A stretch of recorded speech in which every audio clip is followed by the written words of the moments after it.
this. Okay, so let me just pop over to Facebook and get it on.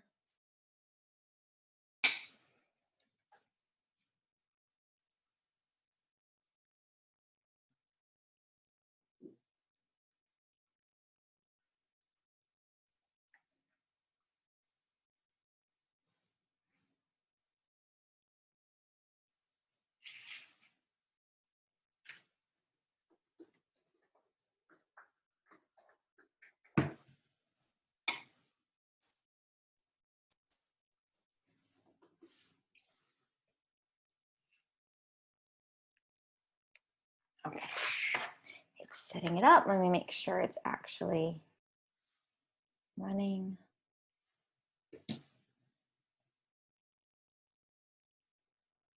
Awesome. Okay, you are all set. All right. Hi, everyone. Hi, everyone. My name is Karthika Gupta, and I am so very excited to be hosting this webinar today with Click and Moms Pro. I've been a Click and Moms member for quite a while. In fact, I started on the forums and I made a ton of friends. I learned a lot of stuff. So kind of coming back to the community and talking and sharing my views is very much like full circle. And I'm also going to be teaching at ClickAway, and I cannot wait. Again, I'm going to be meeting so many people that I know online and that, you know, kind of connected with through the forums. And so again, it's such a surreal sort of experience. I'm here today to kind of talk a little bit about the theme for the month, which I think is absolutely fabulous. It is culture and community, and I think as photographers, as artists, as creatives, as just people, it's such a wonderful kind of topic to be aware of, to think about, to kind of have consciously in your head as you are going about your business or your client interactions, or even, you know, just day-to-day family interactions and community interactions. So thank you so much to Courtney for sort of inviting me over, and Joe had the presentation up, which was stunning. I love her work.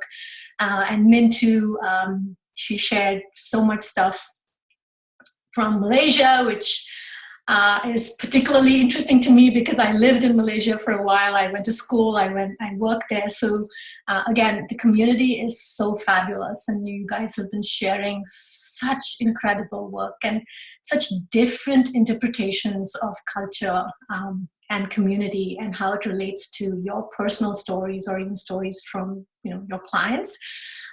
It's very inspiring. So just to back up a little bit, like I said, my name is Karthika Gupta. I am a photographer here in Chicago.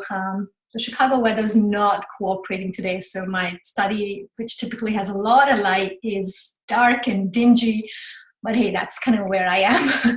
We've had an ice storm yesterday, and then we've had the snowstorms today. So choose Chicago weather. So I apologize for the crappy lighting situation. I'm actually originally from India, though. Yeah, I know the light's crazy. I am from India. I was born and brought up in Bombay. I'm actually from South India, so I'm South Indian by way of ancestry and all of that stuff. But I am a Bombayite in that that's where I was born, that's where I went to school, that's where I went to college. I met my husband, and I then moved to the States for higher education. I have a master's degree in computer science. I'm a complete geek from a coding and IT perspective. I came to Bloomington, Normal, Illinois, which, if you know Central Illinois, you know how tiny, small town it is. Everybody knows everybody. And to say I had a culture shock is really putting it mildly, because I come from a cosmopolitan and crazy as life can get in Bombay, to small town America, where people walking down the street were like, "Hi, how are you doing? Have a good day." And I'm like, "Why are you talking to me? who are you? I don't know you. Are you going to mug me? I mean, I'm going to run away. So that's kind of what the culture I was used to, right? But I absolutely loved my 2 years there. That was my first sort of foray into American culture. Kind of Thanksgiving, snow, and all of that stuff, which I've never experienced before. And then after grad school, typical get into a big city. Chicago was the closest big city. And so my husband and I moved.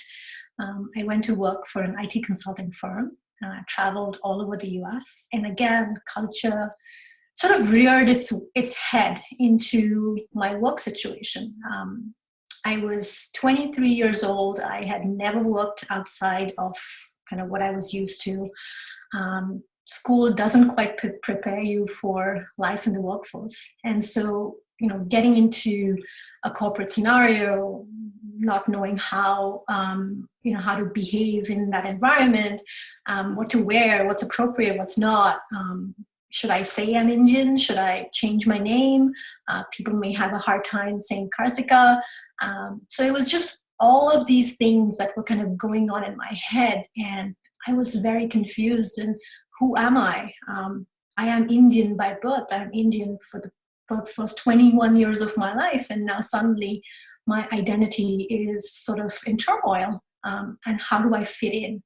I had no idea the sports references were completely lost to me because that's not something that I was used to. The shows, TV shows, sitcoms, again, was completely lost to me. The only thing I had was my education and my experiences 2 years in Burlington. So it was challenging to say, none the least. But somehow, even at work, we had people from many different cultures in many different countries, and getting into client meetings, and it was interesting too. So it was definitely a learning experience. And this sort of went on for several years. And then I decided that I wanted to get more into the business side of things. My sort of geeky brain was craving more. So I ended up doing my MBA from the University of Chicago, Booth School of Business. And I started off in the evening program. And again, it was such an incredible experience and such an incredible mix of people. There were managers, there were people who had just kind of graduated and gone into a job and wanted to do more. There were people like me, mid-career level. We talked about different countries. We talked about different, business cases. And it was just a beautiful mix of cultures coming together, but again, in a very sort of a relatively safe environment, being, school and having all these resources. So that's sort of another, culture kind of reared itself again in another way. And again, navigated through that. And then sometime around that is when I had my first child. And then my daughter was born, and I realized that I was doing too many things at the same time. I had school, I had a full-time job, and I had an infant. And I definitely couldn't give her back. I was too invested monetarily and sort of, in my head with my MBA. So I quit. I quit my job. I went to school full-time.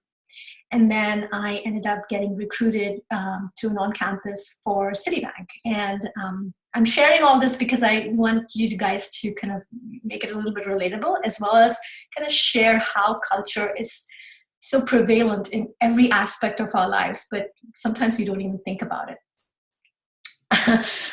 So I worked in Citibank for 8 years, and I absolutely loved my job. I was in the credit cards division, so I was managing phone channels, which again is so different from what I was used to. I had these teams in places like Idaho and Arizona, and they... Yes. Oh, hey, ISU, Redbirds, go Redbirds. So I was managing these, 18 to 22-year-old teams. And again, no idea how to deal with that demographic. And they had, these scripts down. They would kind of come to me and say, hey, Karthika, we want to change up this script. We find it very boring. We want to, kind of put in a little bit of culture. We want to put in a little bit of sports nuances. And I'm sitting there thinking, that's not what corporate wants. That's not how this is going to be. But I learned that you have to sort of listen to the people around you, see how they are interacting, and maybe change up a little. So I really, really had a good time with these 18, 21-year-olds. They taught me so much more than what I had learned in my kind of childhood and growing up. And somewhere along, I think photography came into play. I had my second child. My son was born, and I had somebody's old 10D camera that my husband had borrowed from somebody at work. And so I bought the nifty 50, the 1.8, because it was just $100. And I slapped that on my camera, and lo and behold, I was suddenly taking pictures, and I really liked what I did. And I was sharing them with my friends, and they were like, oh, you have a fancy camera. Can you take some pictures for us? I'm like, yeah, sure. And so pretty soon I realized that I was not sleeping much. I had a day job. I had 2 kids. And I was working on my passion on the weekends and in the evenings. And I actually found Click and Moss. I got onto the forums. I had a teacher who said she wanted me to take photographs of her second wedding. It was a low-key affair. And I was like, I don't know how to do weddings. I mean, I can do babies, and I can do kids, and I can do inanimate objects. Now weddings is a whole different ballgame. But she was like, I love your work, and I want to have you do this. That was my first ever wedding, and my first American wedding that I had, forget photographing, even sort of experiencing. So again, it was such a different culture, because in India, if you guys know Indian weddings or have done Indian weddings, it's a crazy process. It goes on for like 5 days. Lots of different kind of nuances and little ceremonies, but an American wedding was done in 15 minutes. And I was like, wow, this is easy. I can do this. So long story short, I found myself at a place where my hobby was really catching up, and I was really interested. And I never thought of myself as a creative person up until that point. I was a computer geek. I was an IT nerd. I knew numbers. I knew coding. The creative side skipped me. My mom was very creative. My sister's extremely creative. But I was okay with not kind of having that. But suddenly, in my 30s, I realized that, hey, I can do this. I can actually take photographs, and people want to pay me for it. So kind of had that struggle. Again, from a cultural perspective, Indian culture and Indian traditions, you sort of don't do this. Education is a priority, and you kind of go to school, you get a job, you get a 9-to-5 job, you sort of retire in that job, and you earn a pension, and that's it. That's life. That's how my parents did it, how my entire family did it, how my community back in India was doing it. What is an entrepreneur? How much money do you need? How much money are you going to make? So all these questions, again, the cultural, my culture that I'd grown up with was so different from what was going on in my head as to what I need to do. But I sort of took the leap, and I quit my full-time job. I was making really good money, and I decided that I'm going to ride up this crazy train, this entrepreneurship, and that too in something that I had no degree in, no qualifications in. I was just looking at a bunch of stuff, following a few people, looking at tutorials online, and such a different cultural way of learning. That was 8 years ago. And so I have kind of run this whole gamut, and throughout, even in my entrepreneurial sort of experience, I found myself at a place where, from a cultural perspective, I was at a loss. I didn't know how to react. I did not know how to put forth my work. India, and if you know anything about India, and I'm sure all of you do, it's loud, it's colorful, it's vibrant. There's so much happening. There's 20 million things happening on the streets or in a household. And then suddenly I was seeing a more muted, softer palette, pastels, models, white models, blondes, the golden light. I didn't quite know how to navigate those waters. Was so different from what my inner kind of artist was screaming for. My inner sort of creative soul was saying, okay, I want to do this, but hey, it's not popular.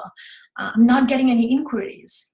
This is the kind of work that people want to see. And so my style sort of morphed into light, bright, and airy, those three magical words that a lot of people have. And please, before I go forward, I want to just kind of throw it out there. I'm not dissing any style. I think everybody, to each his own.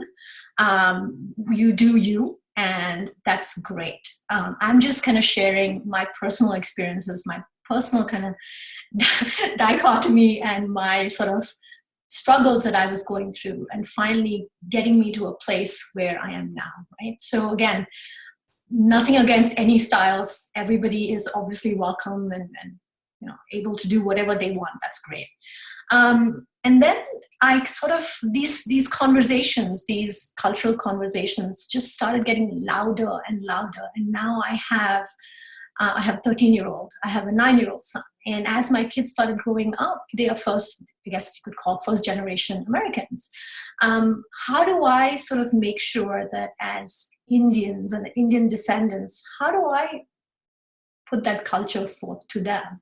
And so I was being somebody at home, and I was being somebody completely different at work. And again, if any of you can relate to this cultural sort of noise and chatter that goes on in your head, or even just chatter in your head, you know what I mean.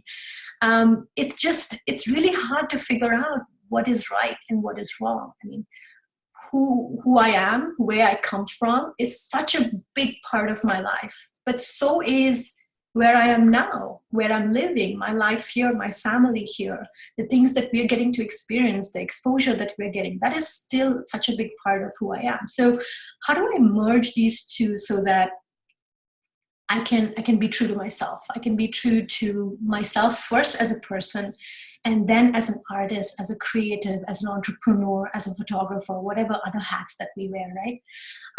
So sometime around early last year, I kind of had an epiphany, an idea. And like all creatives, my ideas, for whatever reason, come to me at like 2:00 in the morning, or when I'm in the shower, and I'm like, wait, why don't I create a space that we can have these cultural conversations? And even beyond photography is just a medium. How can we bring culture, diversity, and the acceptance of who we are sort of front and center and out there for everybody to participate in, everybody to read, everybody to experience, and everybody to contribute? So I created a space called Culturally Ours. It's one word, it's Culturally Ours, and it's actually a play on words. When you see it, it looks like culturally yours, but the concept is that it's not yours, it's ours collectively. So let's collectively come together and celebrate culture, celebrate diversity, get to know people for who they are, not where they live, what they wear, the color of their skin, the way they speak, their accent, their names. None of that matters. Let's hear their stories. Let's kind of get an understanding of who they are from the inside out as opposed to the outside in. Because, we all have so much more in common. Strip away all these layers, these outside layers, and we all have the same basic needs, right? We want to be happy, we want to be healthy, we want to have a fulfilling career, a fulfilling life. We want to make sure our kids are kind of happy, healthy, settled. It's all the same, whether you live in the States, whether you live in Africa, whether you live in India, it doesn't really matter. So by creating this space to have these conversations, I really felt like I could contribute something. So Culturally Ours is a platform, it's a website. You can just Google culturallyours.com. It's also a podcast, and that's what I'm most excited about, because I have connected with people all over the world. I hadn't in my wildest dreams imagined that I would be speaking to somebody in Africa, in South Africa, in Australia, just sharing their stories and connecting at a very human level. So coming to why I'm here. So sometime in, I guess, November or December, I guess the topic of community and culture came up in this forum. And so I don't know who kind of threw my name out there, but I'm so grateful for whoever it is who did, because Courtney reached out to me and said that this is a space we want you to come and we want you to kind of share your story. We're talking about culture and community, particularly for photographers. And so that's kind of why here I am. So a long-winded sort of story on why I'm talking to you today, who I am, and what I'm going to share is going to come next. So culture there are a lot of definitions out there. And, Jill put in her PDF had a beautiful definition. Lynn had a definition. I know you guys are kind of sharing your work through the month of January, and you all have your own definitions. So for me, I'll just read out what I found that really resonated for me. It said, quite simply, culture is a way of life of a group of people or person. It is the way they do things. That's all it is. So if you take away everything else that wraps around the term culture, it's essentially the way you do things. So I know with, again, going through the forum and going through the discussions, a lot of people are like me, slightly confused. Where do I fit in? I mean, am I here? Am I there? Or, my family has this history of migration. I am third generation X and fourth generation Y.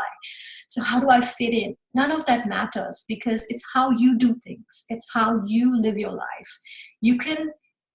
Like when I'm in India, I'm a completely different person in the sense that I follow all the rituals. I come from a very religious family. So, we have prayers and we do all those things.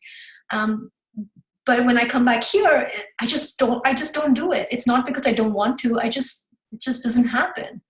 But I quit feeling sorry that, oh my God, I was being a bad Indian, or I was not being true to my culture, not being true to my community, because I'm doing it in a way that makes me happy. So I might choose not to wear an Indian outfit, and that's fine. By the way, I cannot wear a sari. It just falls apart for me.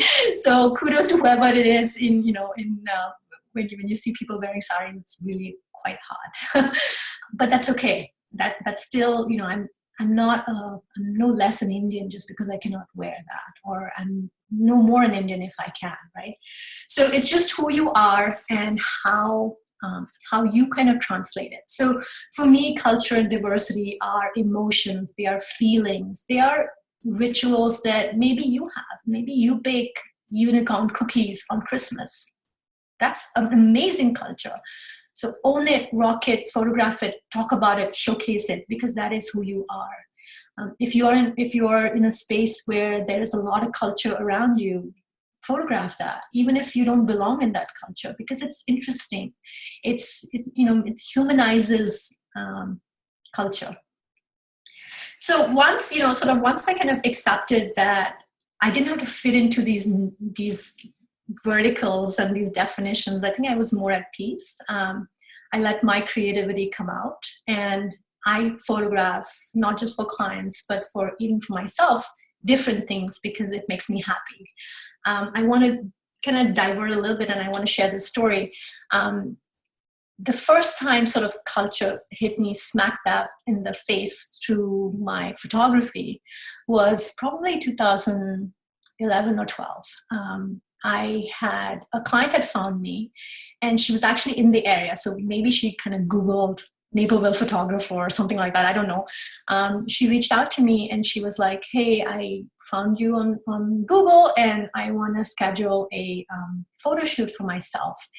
And so I, picked up the phone, I spoke to her, and she was Indian too. So maybe, my name sort of attracted her. She's like, oh, I see you're Indian. And by the way, have a about page that's really you, okay? Because I cannot tell you the number of times I've had clients reach out to me saying, we found you, da, da, da, da, and then somewhere the last line will be, oh, by the way, I love chai, or I love the mountains, because I talk about it. I talk about that as being who I am. So it just makes you more relatable, I think. So anyway, going back to that story, she reached out to me and she was like, I want to schedule a photo shoot. And we were on the phone, we were talking through ideas. And then she goes, but I want to do it in a sari. And it took me aback a little. I was like, sorry, because we were talking about, those beautiful gowns, those flowing dresses. We were talking about really nice foliage, the typical scenarios that most of us think about. And again, I don't mean it in any form of disrespect. I'm just saying that's how I was. And she's like, well, no, I have an amazing collection of saris and I don't get a chance to wear them. And I definitely don't have photographs other than my wedding. So I want to do a photo shoot with me. I'm going to get hair and makeup done and I want to be in a sari. And I was in awe. And I really, really thank her for it because it just opened my eyes that, there is this segment of people who wants to celebrate their culture and their heritage and stuff like that. But sometimes we as photographers maybe don't do a good job at showcasing that work on our portfolios. So, and I didn't before that. I mean, I'll raise my hand and say I didn't before that because I was like, who's gonna care? But there are people who do care, right? So we had an amazing photo shoot. And since then, I've photographed many other women in their saris, in their doing things that are very traditional, outside the norm, because I'm putting myself out there and I'm saying this is not only what my culture is, but this is also what I want to photograph. I want to have those special moments. As a client, I want my client to have those special moments. So culture can be done in many different ways. And I want to just to kind of keep myself on track.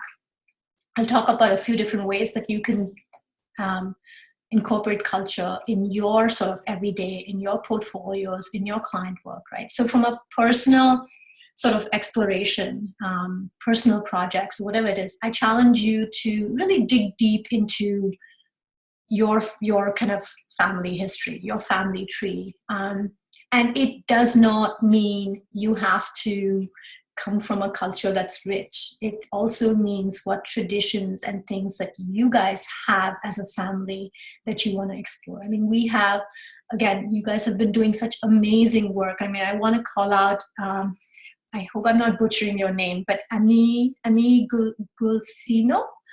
She had a photo essay from New Zealand about, I think, her father. And I was in tears when I read that because that's such a beautiful way of showcasing her culture. Even though she's not Maori, but maybe she has some kind of descendant of it. But the way she showed her dad making, like carving something for her daughter, it was just so beautiful, right? So the more we kind of dig in and do these personal explorations, the more we start thinking about culture even beyond that. It becomes second nature. It becomes something that comes up in a conversation, right? So, you meet somebody and maybe they don't look like you, or they have a different name. You become naturally curious. You want to know. You want to understand what the history is, right? So just challenge yourself from, having these personal explorations, these personal projects, and whatever form they morph into. I love journaling. I don't do it as much as I would like, but I journal in terms of I have doodles all over the place. I have Post-it notes all over my house. And I just, whatever ideas that just come to mind, I just put it out there. Some of them I use for my personal projects. My daughter is actually a very good cook. I don't know where she gets that from because I cannot cook for nuts.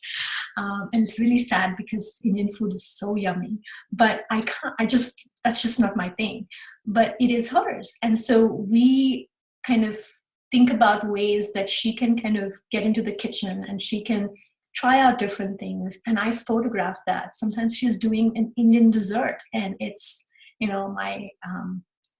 both my parents are no more, but I know my mom would be so proud to see that. So I document that. So little ways that I try to infuse culture. From a community perspective, reach out to people, businesses, and institutions that maybe are in your space. Again, come to it from a place of natural curiosity, not from a place of portfolio building. I know a lot of us do that, but trust me when I say that people, especially from a cultural perspective, people are very quick to know what is genuine and what is not. I'm not saying that any of us does it. I'm just kind of telling you what I've seen, what I've experienced. On being on the flip side, right? When people are curious about who I am, where I come from, what is my culture like? It's just, I've had experiences where I just kind of take a step back and I'm like, you didn't just say that. And they did. And it's very obvious. And I tune off. I mean, if somebody is, I'll give you an example. My name is Karthika. It's not very difficult to pronounce. The H is not silent. It's actually there. But I cannot tell you the number of times I've had people, when I say, oh, my name is Karthika Gupta, they're like, oh, that's too hard. I'm not even going to try. Why? I mean, I'm trying to understand your name. Why is it that you can't make an effort? Or, oh, I know I'm going to butcher it. Well, I'm sorry, if you know you're not going to make an effort, then I don't want to have this conversation. Or even some people have turned around and told me, can I call you Kay? And I'm like, why? That's not my name. Why would you want to call me Kay? So just little things like that, being on the receiving end, I just want to kind of throw it out there that just be cognizant about it, especially when you're out and about in your community. Community is a great place to interact, to learn about different cultures. And a lot of places have cultural events, they have cultural programs, they have cultural institutions like a Japanese cultural center or a Indian cultural center. Go in, make a friend, and ask questions, genuine questions. So come from a place of really trying to understand what is going on. Sorry, I'm going to look down at my notes. Again, with your clients, right? With your clients to ask questions. I have had, just to give you some examples of the way culture has come about in my client work. I got hired to do a wedding for I think they were like some Middle Eastern country. I want to say Iranian, but I could be wrong. But the couple are doctors in St. Louis, and they did not plan a single thing in their wedding. Everything was planned by the parents. So I did not know beforehand what was happening, and neither did they actually, for that matter. So they were coming in from a very Western perspective because, again, they were born here. That's what they knew.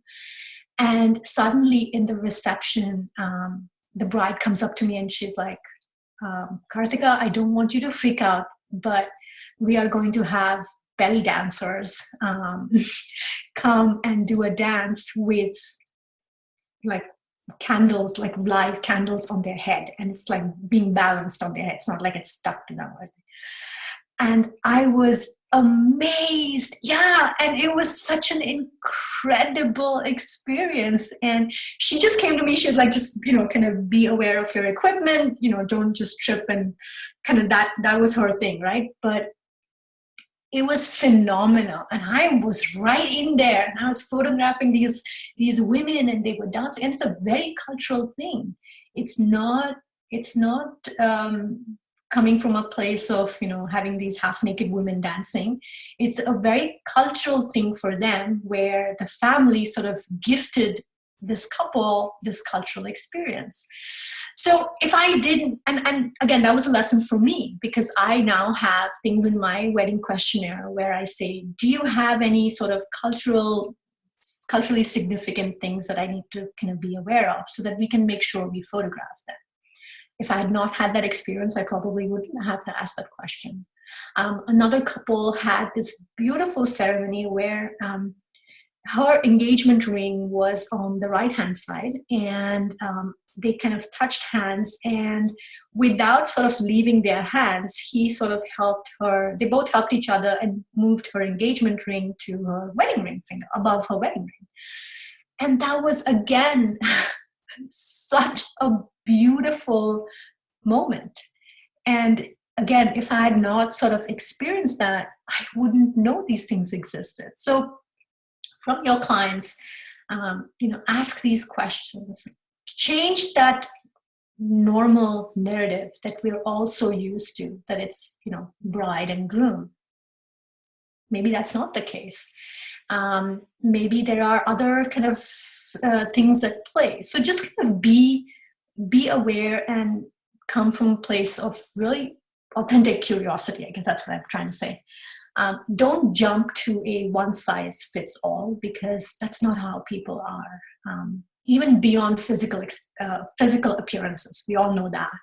But even from an experience perspective, not all families, not all clients, not all wedding couples are all the same. So why would you want to do a one size fits all? I mean, it might streamline your process, but it's not what your client is expecting. Showcase culture and diversity in those ways, right? From a business and art perspective, and this is where I hope I don't come across as preachy and as shame on you, because that's not my intention at all. But from a business and an art perspective, take some of those risks, take some of those cultural sort of chances, even if it doesn't bring you money right off the bat. It's a wonderful way to experience culture, especially if you come from a culture that doesn't maybe have all these sort of nuances. I see a lot of wedding photographers. I belong to a lot of wedding forums, I guess, and photographers kind of post out there, hey, I just booked my first Indian wedding. Help me. What do I need to know? And that's kind of always takes me aback, and I get really, really mad, because why did you take that wedding if you did not? I mean, how did you just get it because you wanted to get the money? Or, I mean, it's like, ask those questions. I feel like it's like after the fact, I guess that's what I'm trying to say. But, kind of be more open. And Indian weddings are wonderful experiences. Again, I'm not dissing anybody out there who's maybe done this, but use that experience to really enlighten yourself. I mean, you do 5 Indian weddings and you still ask the question what to expect. I mean, that sort of doesn't feel right, correct? Share your journey too. I mean, whatever your sort of journey is, when you do portfolio building, when you do style shoots, I know it's very easy to kind of say, I'm going to follow that same protocol. I'm going to follow that same sort of 5 steps and do a style shoot because that's what the industry wants. Well, guess what? Let's change the industry.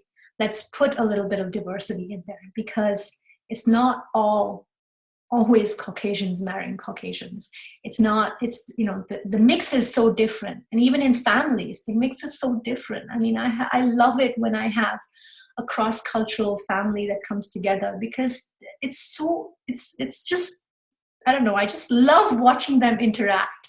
I love watching them, how they kind of, bring out a little bit of who they are in their families with either the way they dress or the way they speak or some activity that they want to do. So just let's change that dichotomy a little. Let's change that conversation a little and showcase people of different ethnicities, people of different narratives, because everybody deserves to have their voice heard.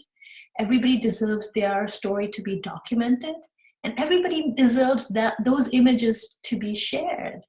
Because yes, you might not get 500 likes if that's your norm, but guess what? Those 5 or 10 people who really kind of look at it and it stops them in their tracks and they say, wow, I didn't think about this, or wow, I love this narrative, or what a beautiful picture of culture. That's who you are trying to attract. That's who you are trying to make a difference for.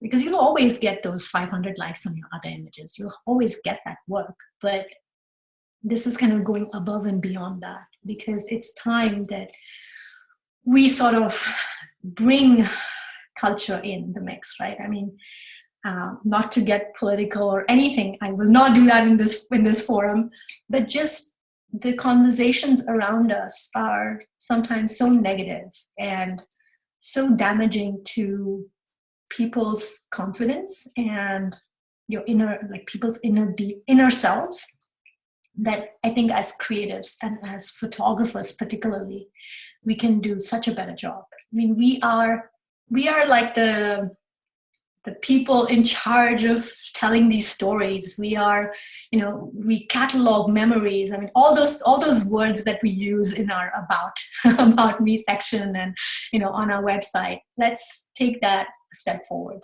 and let's actually be those people that we say we are, by being inclusive, by documenting anyone who has a good story, who has a story. Scratch the good, who has a story, because all stories are good.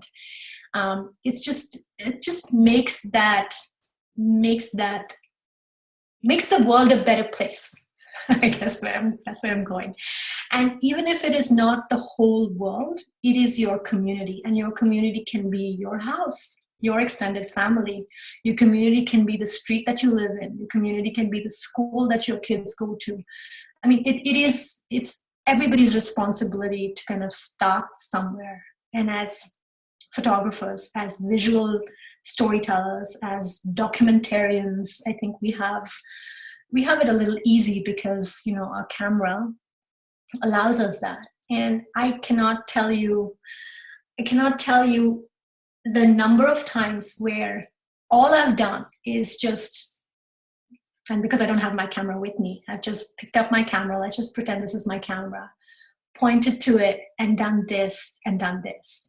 And I don't need to speak the language, right? I'm just curious. And I show them the back of my camera. It's just, you have this amazing tool. People love getting their pictures taken, even strangers for the most part. Just brings a smile on their face. So just get out of that shell, get out of that, oh, what are they going to think? Or, oh, kind of, should I, shouldn't I? You should.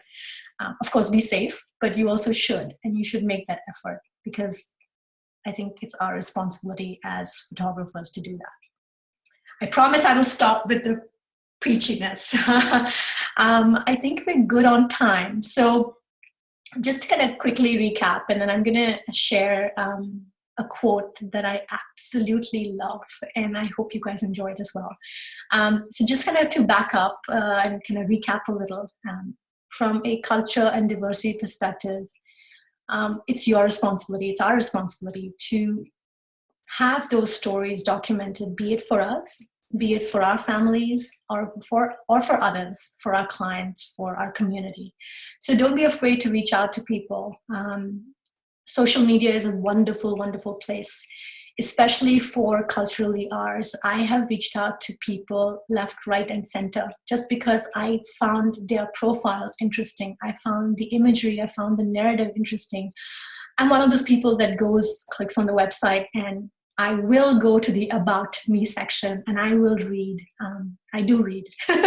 So I will kind of read and I will kind of see, what their narrative is. And I have reached out to a lot of people. I've had a lot of people come on the podcast who I've never met, but just an email introduction as to who I am and what my purpose is and what about them is interesting to me. Why do I want to showcase them?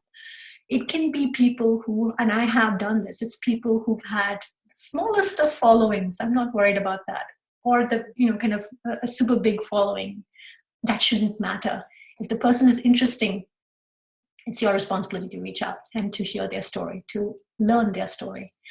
So that being said, I'm going to read this quote. It's by, she's an author. I think if you Google her name, you'll kind of come to her website. Her name is Ariana Schoenberger. I think that's how I'm saying it, right? And she says, you can no more finish a novel with missing pages than you can write off a person whom we have taken no time to get to know. So I wish I had a mic and I would drop that. But no, I think she brings up such a good point. I mean, why do we write somebody off just because of physical appearances or the way they speak or the way they live, when we've not taken the time to know who they are, kind of where it matters deep down. So thank you so much. Thank you for giving me a space where I can ramble off. This topic is, if you can't tell, I'm very, very passionate about this, just because of what I've seen, what I've experienced, and what I see around me. So I really, really do appreciate you guys kind of using this as a topic to grow this community, to talk about it, because I think when we bring it out in the open, more conversations like this happen, more opportunities for people to participate happens. And I think that's where a lot of the learnings and a lot of the discussions come forth. I will be at ClickAway as well. Like I said, I am teaching 3 classes. It's actually on lifestyle travel, but also having lifestyle travel from a diversity perspective. So how can you get diversity into these travel images? Yes, I cannot wait to meet you guys too. 2 weeks, I know, and I have no idea what I'm going to wear and the gear I'm going to get. I've been seeing some of the stories on the ClickAway conference, and that's just got my sort of wheels running, and I'm like, oh my god. How do I start? Where do I start from? This is my first ClickAway, but hey, Christy. But yeah, I'm so excited that so many people who I know, who I have connected through, either through Click and Moms or Click Pro, or even through Culturally Ours. So many people I've kind of reached out to. So if you see an email from me, come say hi. I am really, really happy to have that space, and I welcome you guys into that space. It's not my story. It is everybody's story. So if you have a story out there, if you want to be a part of that space, please do reach out to me. I would love to have you on and share your story, because I think everybody's story is interesting. All right. I think that's about it. I will wrap it up. And thank you for giving me this platform to share my thoughts. I really do appreciate it. Thanks so much. Courtney, I'm guessing I can end, or maybe I'll stay on a few seconds if you guys have any questions. I'm sorry, I was kind of focused on speaking. I didn't quite pay attention to the chat on the side. But yeah, if you don't want to, you're in the middle of something, or if you catch this on the rebound and the replay, do reach out to me if you have any questions, or just say hi. I will see you guys in the forum. Thanks so much, and bye now.